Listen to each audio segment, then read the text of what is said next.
UDV நிறுவன நேர பிரதான செய்திகளோடு நான் ராஷித் மல்கட்டீன். விரிவான செய்திகளுக்கு செல்வதற்கு முன்னர் முதலில் இன்றைய நாளுக்கான தலைப்பு செய்திகளை பார்க்கலாம். கோவிட்-19 தொற்றின் தாக்கம் உச்சத்தை தொடுகிறது. நேற்றும் 98 மரணங்கள். ஆசிரியர்களின் சம்பள பிரச்சினைக்கு தீர்வு கேட்டு வடக்கின் பல இடங்களில் ஆர்ப்பாட்டம்.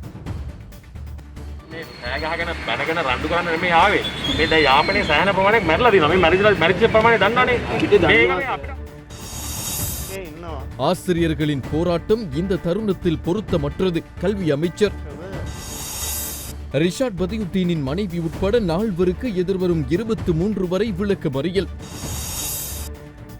6 வருடங்களுக்கு முன்னர் மேற்கொண்ட இரட்டை கொலை, சந்தேக நபர் கைது. இவை எமது தலைப்பு செய்திகள். விரிவான செய்திகளில் முதலில் உள்நாட்டு செய்திகளை பார்க்கலாம்.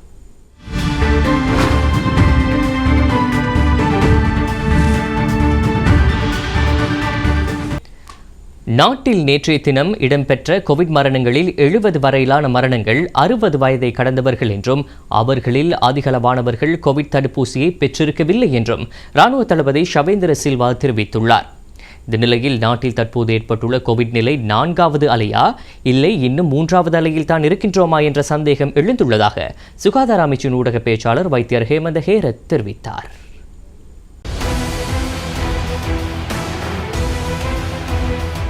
මගේ දැනුමේ හැටියට 4වෙනි රැල්ලක් දක්වා යන්නවටත් වඩා 3වෙනි රැල්ල අවසාන වුණාද කියන ප්‍රශ්නය මට නම් තියෙනවා. මේක 4වෙනි රැල්ලක් හැටියට දකින්නවාට වඩා යම් ආකාරයකට වේගයෙන් රෝගී தற்போது நாட்டில் இருப்பது 4வது கோவிட் அலையா என்பதை விட 3வது கோவிட் அலை நிறைவடைந்துள்ளதா என்ற சந்தேகம் எழுகின்றது. கோவிட்-19 தொற்று வேகமாக குறைவடைந்தது. விருப்பமில்லை என்றாலும் ஒரு விடயத்தை கூறியாக வேண்டும். சுகாதார பிரிவுக்குள் ஏற்பட்ட துரதிர்ஷ்டவசமான சம்பவம் ஒன்றின் காரணமாக நாம் நினைத்ததை விட வேகமாக நோயாளர்கள் குறைவடைந்து கட்டம் கட்டமாக தொற்று அதிகரித்துள்ளது. இது எதனால் ஏற்பட்டது என்பதை நான் இந்த இடத்தில் கூறுவதற்கு தயாரில்லை. ஆனால் அந்த அதிகரிப்பை தற்போதும் அதிகரித்து செல்கிறது. ඒ වැඩිවීම තමා තාමත් මේ වැඩි වෙමින් යන්නේ. ඉතින් මේ 4වෙනි රැල්ලක්ද 5වෙනි රැල්ලක්ද කියන එකෙන් වඩා දෙවන රැල්ලේ වැඩිම රෝගීන් සංඛ්‍යාව අඩු කර දක්වාවත් 15ට ගියේ නැහැ. கிளிநொச்சி கண்டாவளி சுகாதார வைத்திய அதிகாரி பணிமனைக்குட்பட்ட முரசுப்போட்டி கிராமத்தில் தடுப்பூசி செலுத்தும் நடவடிக்கை இன்று முன்னெடுக்கப்பட்டது. கண்டாவளி முருகானந்த ஆரம்ப பாடசாலையிலும் தடுப்பூசி செலுத்தும் நடவடிக்கைகள் இன்று முன்னெடுக்கப்பட்டன. அதிகளவான பிரதேச மக்கள் கோவிட் தடுப்பூசி செலுத்துவதில் ஆர்வம் காட்டியிருந்தமை குறிப்பிடத்தக்கது. வாழைச்சேனை சுகாதார வைத்திய அதிகாரி அலுவலக பிரிவில் 2ஆம் கட்டத்துக்கான சினாஃபார்ம் கோவிட் தடுப்பூசி ஏற்றும் பணிகள் வாழைச்சேனை சுகாதார வைத்திய அதிகாரி வைத்தியர் TS சஞ்சீவ் தலைமையில் நடைபெற்றது. அந்த வகையில் வாழைச்சேனை சுகாதார வைத்திய அதிகாரி அலுவலக பிரிவில் 60 வயது மற்றும் 30 வயதுக்கு மேற்பட்டவர்களுக்கு 1வது கோவிட்-19 தடுப்பூசிகள் போடப்பட்ட நிலையில் 2வது டோஸ் கோவிட் தடுப்பூசிகள் பேத்தாளை குகநேசன் கலாசார மண்டபத்தில் இன்று செலுத்தப்பட்டுள்ளது. மட்டக்களப்பு சுகாதார வைத்திய அதிகாரிகள் பிரிவில் கல்லடி ராமகிருஷ்ண மிஷனில் சுவாமி இருவர் 45 மாணவர்கள் உட்பட 47 பேருக்கு கோவிட் தொற்று உறுதி செய்யப்பட்டுள்ளதாக மட்டக்களப்பு சுகாதார வைத்திய அதிகாரி உதயகுமார் தெரிவித்துள்ளார். மட்டக்களப்பு சுகாதார வைத்திய அதிகாரிகள் பிரிவில் நேற்று பல பகுதிகளில் தொடர்ச்சியாக ஆன்டிஜென் மற்றும் PCR பரிசோதனைகள் முன்னெடுக்கப்பட்டதாகவும் அவர் தெரிவித்தார். இதன்போது மாமாங்கம் பகுதியில் 21 தொற்றாளர்களும், புளியந்தேவு பகுதியில் 9 தொற்றாளர்களும், நாவட்குடா கிழக்கு பகுதியில் 12 தொற்றாளர்களும், மஞ்சந்தொடுவாய் பகுதியில் 6 தொற்றாளர்களும் இனக்காணப்பட்டுள்ளனர் எனவும் அவர் மேலும் தெரிவித்துள்ளார். கடந்த 7ஆம் தேதி 94 கோவிட் மரணங்கள் நாட்டில் பதிவாகியுள்ளதாக சுகாதார சேவைகள் பணிப்பாளர் நேற்றைய தினம் அறிவித்துள்ளார். இதற்கமைய மொத்த கோவிட் மரணங்கள் 5111 அதிகரித்துள்ளது. මේ අවස්ථාවේදී විශේෂයෙන්ම දැනට තිබෙන විවිධ ප්‍රභේදයන් හමුවේ කොවිඩ් යම් කිසි ශීඝ්‍ර ලෙස පැතිරෙන අවස්ථාවකයි අපි මේ කාලය ගත කරනු ලබන්නේ. ඊයේ දිනේදී මියගිය 94 දෙනාගෙන් 71 දෙනෙකුම වයස අවුරුදු 60ට වැඩි අය. நேற்றைய தினம் கோவிட்-19 தொற்றினால் மரணமடைந்த 94 பேரில் 71 பேர் 60 வயதை கடந்தவர்கள். இவர்களிலும் அதிகமானவர்கள் எந்த ஒரு கோவிட் தடுப்பூசியையும் பெறாதவர்கள். ஏதாவது ஒரு காரணத்திற்காக 60 வயதை கடந்தவர்களில் கோவிட்-19 தடுப்பூசியை பெறாதிருப்பவர்கள் இருப்பவர்கள் கோவிட் அச்சுறுத்தல் நிலைக்கு முகம் கொடுத்துள்ளனர். எனவே நாம் அவர்களிடம் கேட்டுக்கொள்வது என்னவென்றால், விரைவில் தடுப்பூசியை பெற்றுக் கொள்ளுங்கள். இவர்களுக்காகவே இன்று காலையும் விகார மகாதேவி மற்றும் தியதோயின் ஆகிய இடங்களில் ராணுவத்தின் தலைமையில் தடுப்பூசிகள் ஏற்றப்படுகின்றன. எனவே முடியுமான வரையில் இந்த தடுப்பூசியை பெற்றுக் கொள்ளுமாறு நாம் அவர்களிடம் கேட்டுக்கொள்கிறோம். தற்போது வடமாகாணத்திலே COVID-19 தொற்று நோய்க்கு எதிரான தடுப்பூசி வழங்கும் பணிகள் இடம்பெற்று வருகின்றன. அந்த அடிப்படையிலே நேற்று வரை வடமாகாணத்திலே 5,09,324 பேருக்கு 30 வயதுக்கு மேற்பட்டவர்களுக்கு தடுப்பூசி வழங்கப்பட்டிருக்கின்றது. இது வடமாகாணத்தில் உள்ள 30 வயதுக்கு மேற்பட்டவர்களிலே 77.5% யாழ்ப்பாண மாவட்டத்திலே 2,66,563 பேருக்கு மொத்தமாக இதுவரை முதலாவது தடுப்பூசி வழங்கப்பட்டிருக்கின்றது. வவுனியா மாவட்டத்திலே 80,770 பேருக்கு முதலாவது தடுப்பூசி வழங்கப்பட்டிருக்கின்றது. இது வவுனியா மாவட்டத்திலே 82%. மொத்தமாக வடமாகாணத்திலே 77% தடுப்பூசி வழங்கப்பட்டிருக்கின்றது. இன்னும் 23% 30 வயதுக்கு மேற்பட்டவர்களுக்கு தடுப்பூசி வழங்க வேண்டி இருக்கின்றது. எனவே பொதுமக்களை தயவு செய்து வந்து இந்த தடுப்பூசியை பெற்றுக்கொள்ளுமாறு கேட்டுக்கொள்கிறோம். ஏனென்றால் இந்த நாட்டிலே, எங்களுடைய நாட்டிலே பல மாகாணங்களிலே, குறிப்பாக மேல் மாகாணத்திலே இந்த கோவிட் தொற்றானது மிக வேகமாக பரவிக்கொண்டு வருகின்றது. இறப்புகள் அதிகமாக ஏற்படுகின்றன. இந்த சூழ்நிலையிலே மக்களை உயிரை பாதுகாத்துக் கொள்ள எங்களிடம் இருக்கக்கூடிய ஒரே ஒரு வழி இந்த தடுப்பூசியை உடனடியாக பெற்றுக்கொள்வது. இந்த தடுப்பூசி ஏற்றிக்கொண்டாலும், அப்படி நோய் ஏற்பட்டாலும் அவர்களுக்கு அந்த நோயின் தாக்கம் குறைவாக இருக்கும், இறப்புகள் ஏற்படுகின்ற சந்தர்ப்பம் குறைவாக இருக்கும்.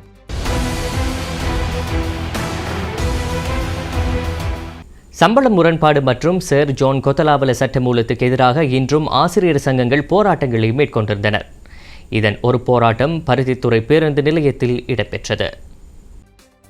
வடமராட்சி வழிக இலங்கை ஆசிரியர் சேவை சங்கம் மற்றும் அதிபர் சங்கம் ஆகியன இணைந்து அதிபர்கள் ஆசிரியர்கள் தொழிற்சங்கமாகவே இன்றைய போராட்டம் முன்னெடுக்கப்பட்டது.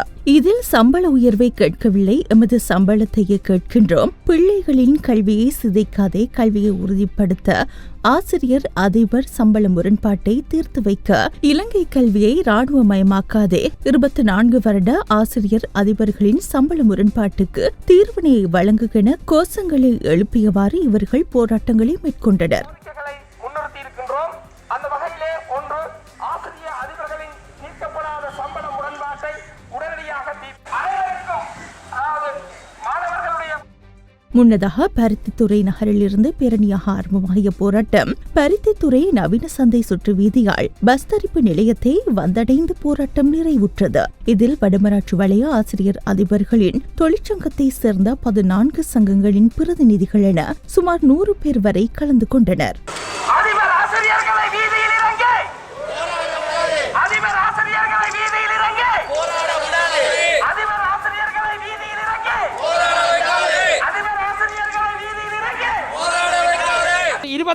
வருடங்களாக நிலவுகின்ற அதிபர் ஆசிரியர்களின் சம்பள முரண்பாட்டை உடனடியாக தீர்த்து வை. ஜோன் கொத்தலாவ பல்கலைக்கழகத்தை இராணுவமயமாக்கி படிப்படியாக சைற்றத்தை போல் கல்வியை தனியாருடைமையாக்குவதை உடனடியாக நிறுத்து. செயல்நிலை நிகழ்நிலை, அதாவது சூம் என்று சொல்லப்படுகின்ற அந்த கல்வி முறையை அனைத்து மாணவர்களுக்கும் கிடைக்கக்கூடிய வகையிலே அனைத்து மாணவர்களுக்கும் கை தொலைபேசியையும் அல்லது ஏனைய கணினிகளையும் வழங்கி அவர்களை கல்வியை பெறக்கூடிய வகையிலே கல்வியை வழங்கு என்றது பிரதான கோஷம். இதேவேளை இலங்கை ஆசிரியர் சங்கத்தினரால் முன்னெடுக்கப்படும் போராட்டத்திற்கு வலு சேர்க்கும் முகமாக யாழ் நகரில் வாகன பேரணி ஒன்று முன்னெடுக்கப்பட்டது.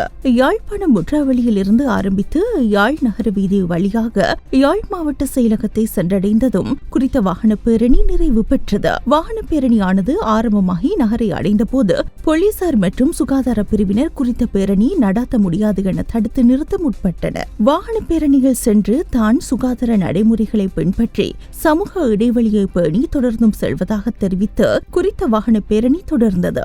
500க்கும் மேற்பட்டோர் கலந்து கொண்டனர்.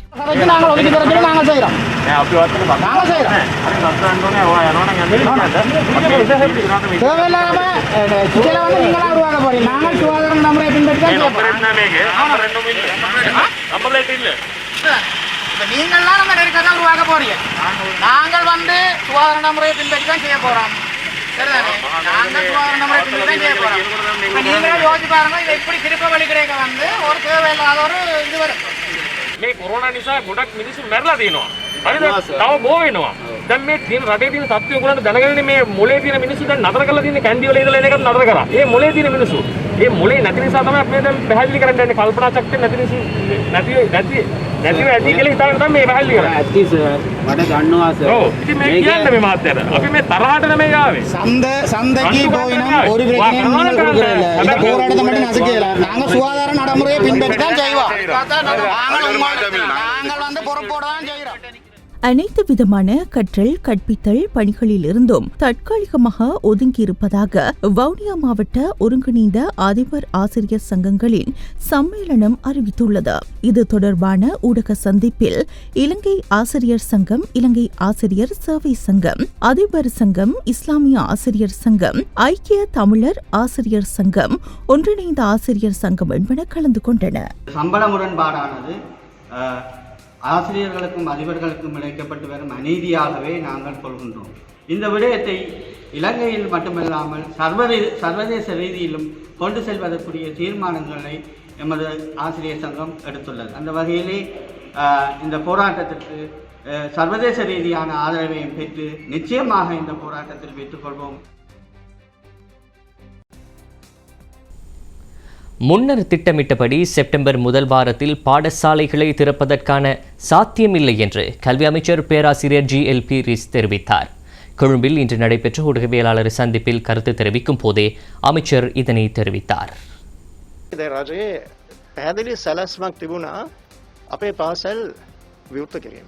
இதேவேளை தடுப்பூசி திட்டத்துடன் இணைந்து பாடசாலைகளை மீண்டும் திறக்க அரசுக்கு தெளிவான திட்டம் இருப்பதாகவும் அவர் குறிப்பிட்டார். முன்னதாக ஆகஸ்ட் இறுதிக்குள் பாடசாலைகளின் அனைத்து ஆசிரியர்கள் மற்றும் கல்விசாரா ஊழியர்களுக்கு தடுப்பூசியின் 2 அளவுகளும் வழங்கப்பட்டு செப்டம்பர் முதல் வாரத்தில் பாடசாலைகளை மீண்டும் திறக்க முடியும் என்று கல்வி அமைச்சு நம்பிக்கை கொண்டிருந்தது.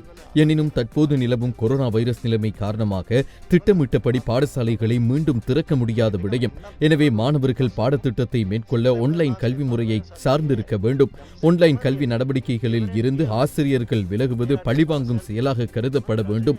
அரசாங்கமும் நாடும் சுகாதார அவசர நிலையை எதிர்கொள்ளும் நேரத்தில் ஆசிரியர்கள் தங்கள் தொழிற்சங்க நடவடிக்கையை தொடர்வதை ஏற்றுக்கொள்ள முடியாது. இது එවන් තත්ත්වයක් තුළ මාර්ගගත අධ්‍යාපනය ඉතාමත් වැදගත් වෙනවා. මාර්ගගත අධ්‍යාපනය ශක්තිමත් කිරීම, ඒකේ පරිමාණය වඩා පුළුල් කිරීම ඉතාමත් අවශ්‍ය වෙනවා. විශේෂයෙන්ම සමාජයේ වරප්‍රසාද නැති පවුල් වලින් එන දූ දරුවන්ගේ යහපත සඳහා.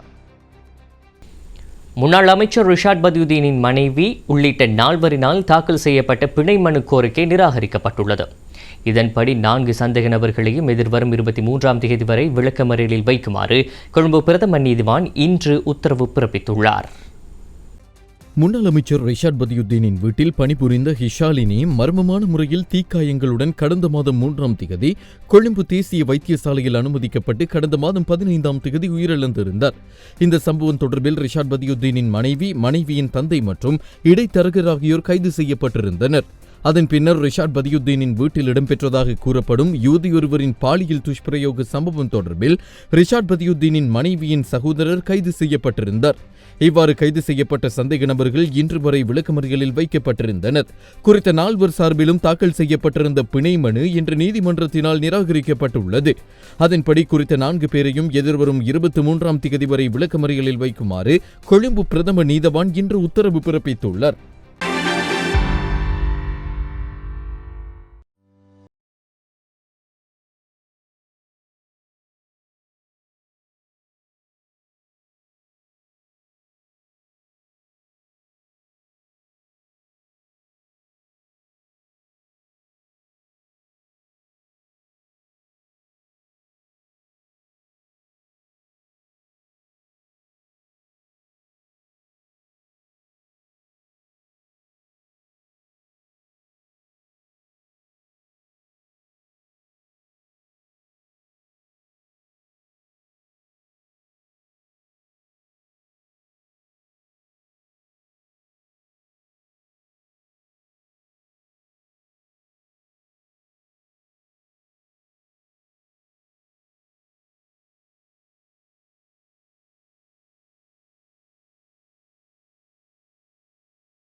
ஐக்கிய நாடுகள் மனித உரிமைகள் பேரவையின் கூட்டத்தொடர் செப்டம்பர் மாதம் ஆரம்பிக்கப்படவுள்ள நிலையில் முதல் நாளில் இலங்கை குறித்து கவனத்தில் எடுத்துக் கொள்ளப்படவுள்ளதாக தகவல்கள் வெளியாகியுள்ளன.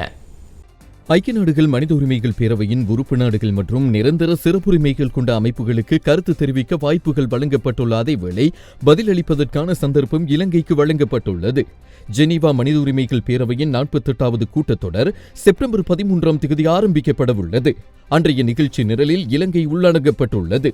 இதன் அடிப்படையில் ஐக்கிய நாடுகள் மனித உரிமைகள் ஆணையாளர் மிச்சல் பேச்சலட் அமர்வின் போது இலங்கை குறித்த வாய்மொழி அறிவிப்பை முன்வைக்கவுள்ளார்.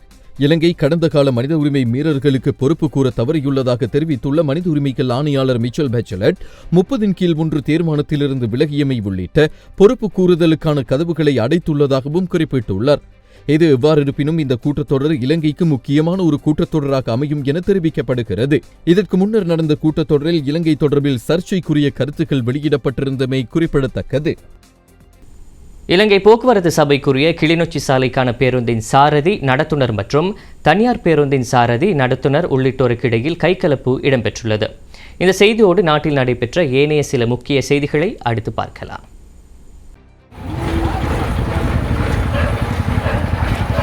இலங்கை போக்குவரத்து சபைக்குரிய கிளிநொச்சி சாலைக்கான பேருந்தின் சாரதி, நடாத்துனர் மற்றும் தனியார் பேருந்து சாரதி, நடத்துனர் உள்ளிட்டோருக்கு இடையில் கைகலப்பு இடம்பெற்றுள்ளது. இன்று காலை கரடிப்போக்கு சந்தையில் A9 வீதியில் குறித்த சம்பவம் இடம்பெற்றுள்ளது. சம்பவத்தின் போது காயமடைந்ததாக தெரிவித்து இலங்கை போக்குவரத்து சபைக்குரிய பேருந்தின் சாரதி மற்றும் நடாத்துனர் ஆகியோர் கிளிநொச்சி வைத்தியசாலையில் அனுமதிக்கப்பட்டுள்ளனர். இந்த சம்பவத்தின் போது பயணிகள் பேருந்துகளில் இருந்துள்ளதாகவும் அவர்களுக்கு எவ்வித பாதிப்பும் ஏற்படவில்லை என்பதுடன் இரு தரப்புக்கும் இடையில் நேர அட்டவணை மற்றும் வழி அனுமதி உள்ளிட்ட விடயங்கள் தொடர்பில் முரண்பாடுகள் நீண்ட காலமாக உள்ளமையும் குறிப்பிடத்தக்கது. சம்பவம் தொடர்பான விசாரணைகளை கிளிநொச்சி போலீசார் முன்னெடுத்து வருகின்றனர். வவுனியாவில் திருமணம் செய்வதற்கு முன்னர் கர்ப்பமாகி குழந்தையை பெற்றெடுத்த யாழ்ப்பாணத்தைச் சேர்ந்த யுவதி ஒருவரையும் குழந்தையையும் காதலன் கொலை செய்து எரித்த சம்பவம் குறித்து 6 வருடங்களின் பின் குற்றவாளி கைது செய்யப்பட்டுள்ளதுடன் எரித்து புதைத்த இடத்தில் போலீசாரால் தேடுதல் நடவடிக்கையும் முன்னெடுக்கப்பட்டுள்ளது. வவுனியாவைச் சேர்ந்த சந்தேக நபர் யாழ்ப்பாணம் கோண்டாலாவில் பகுதியில் 2015ஆம் ஆண்டு ஒப்பந்த வேலையொன்றுக்கு சென்றுள்ள போது அப்பகுதியில் உள்ள 19 வயது யுவதியுடன் திருமணத்திற்கு முன் உறவு வைத்ததை அடுத்து அந்த பெண் கர்ப்பமாகியுள்ளார். இது பெண்ணின் உறவினர்களுக்கு தெரிய வந்ததை அடுத்து யுவதிக்கு பிரசவமான பின்னர் திருமணம் செய்வதாக கூறி வவுனியா மருதன்குளம் பகுதியில் உள்ள ஒரு வீட்டிற்கு கடந்த 2019 ஆகஸ்ட் 9ஆம் தேதி அழைத்துச் சென்றுள்ளார். அங்கு காதலியுடன் ஏற்பட்ட முரண்பாட்டை அடுத்து குழந்தையை கழுத்தை நிறுத்தி கொன்றுள்ளார். பின் காதலியையும் கொலை செய்து எரித்து புதைத்துள்ளார். யாழ்ப்பாணம் கோண்டாவில் பகுதியைச் சேர்ந்த 19 வயதுடைய மற்றும் 6 மாத குழந்தை ஆகியோரை இவ்வாறு கொலை செய்யப்பட்டுள்ளனர். இவ்வாறு கொலை செய்த 28 வயதுடைய நபரை 6 வருடங்களுக்கு பின்னர் நேற்று வவுனியா போலீஸ் குழுவினர் மேற்கொண்ட விசேட நடவடிக்கையில் கைது செய்துள்ளனர். கடந்த 2015 ஆகஸ்ட் முதல் யுவதியை காணவில்லை என யுவதியின் உறவினர்கள் கிளிநொச்சியில் உள்ள மனித உரிமைகள் ஆணைக்குழுவில் முறைப்பாடொன்றினை செய்திருந்தனர். வவுனியா போலீசிலும் உறவினர்களால் யுவதியை காணவில்லை என முறைப்பாடு செய்யப்பட்டிருந்தது. இதனையடுத்து விசாரணைகளை போலீசார் முன்னெடுத்த நிலையில் குறித்த இருவரையும் கொலை செய்திருந்தமை தெரிய வந்துள்ளது. கொலைக்கு பின்னர் 2 தடவைகள் சந்தேக நபர் வெளிநாட்டிற்கு சென்று மீள வவுனியாவிற்கு திரும்பியதை விசாரணையின் போது ஒப்புக்கொண்டுள்ளார். இதனையடுத்து குறித்த இருவரையும் கொலை செய்து எரித்த மற்றும் எஞ்சிய உடற்பாகங்களை புதைத்த இடம் என்பவற்றில் போலீசார் தடவியல் போலீசாரின் உதவியுடன் தேடுதல் மேற்கொண்டு உடற்பாகங்களையும் மீட்டுள்ளனர். குறித்த சம்பவம் தொடர்பில் வவுனியா குற்றப்புலனாய்வு பிரிவு போலீசார் தொடர்ந்தும் விசாரணைகளை முன்னெடுத்து வருகின்றனர். தம்பலகாமம் போலீஸ் பிரிவிற்குட்பட்ட பரவிப்பாஞ்சான் குளத்தை அண்டிய காட்டுப்பகுதியில் நேற்று இரவு காட்டு யானை தாக்கியதில் ஒருவர் பலியாகியுள்ளார். குளத்தில் மீன்பிடிக்கச் சென்றவரை இவ்வாறு யானை தாக்கி உயிரிழந்துள்ளதாக போலீசார் தெரிவித்துள்ளனர். உயிரிழந்தவர் 14 கொலனி வென்சான்சபுர கந்தலாவைச் சேர்ந்த 55 வயதுடைய 5 பிள்ளைகளின் தந்தை என போலீசார் தெரிவித்துள்ளனர். திடீர் மரண விசாரணை அதிகாரி விசாரணையின் பின் சடலத்தை பிரேத பரிசோதனைக்காக திருகோணமலை பொது வைத்தியசாலைக்கு அனுப்பி வைத்துள்ளார். இது தொடர்பான மேலதிக விசாரணைகளை தம்பலகாமம் போலீசார் முன்னெடுத்து வருகின்றனர். ஐஸ் மற்றும் ஹெரோயின் போதைப் பொருட்களுடன் காத்தாங்குடி போலீஸ் பிரிவில் இன்று காலை 3 கைது செய்யப்பட்டுள்ளதாக காத்தாங்குடி போலீஸ் நிலைய பொறுப்பதிகாரி துமிந்த நனயசிறி தெரிவித்துள்ளார். மட்டக்களப்பு மாவட்ட சிரேஷ்ட போலீஸ் அத்தியட்சகர் சுதத் மாசிங்கவின் பணிப்புரையின் பேரில் மட்டக்களப்பு பிரிவு சிரேஷ்ட போலீஸ் அத்தியட்சகர் AR குமாரசிறியின் வழிகாட்டலில் காத்தாங்குடி டெலிகாம் வீதியில் 5 கிராம் மற்றும் 900 மில்லிகிராம் ஐஸ் போதைப் பொருளுடன் இருவரும் கர்பலா பிரதேசத்தில் 180 மற்றும் 160 மில்லிகிராம் ஹெரோயின் போதைப் பொருளுடன் இருவருமாக 3 கைது செய்யப்பட்டுள்ளனர். கைது செய்யப்பட்ட நபர்கள் மட்டக்களப்பு நீதவான் நீதிமன்றத்தில் ஆஜர்படுத்தப்பட உள்ளதுடன் காத்தாங்குடி போலீசார் மேலதிக விசாரணைகளை மேற்கொண்டு வருகின்றனர். தன்வில் யூடிவி இரவு நேர பிரதான செய்தி அறிக்கையை நிறைவுக்கு கொண்டு வருகிறோம். எமது அடுத்த பிரதான செய்தியை நாளை இரவு 7:30 எதிர்பாருங்கள். தொடர்ந்தும் யூடிவியோடு இணைந்திருங்கள்.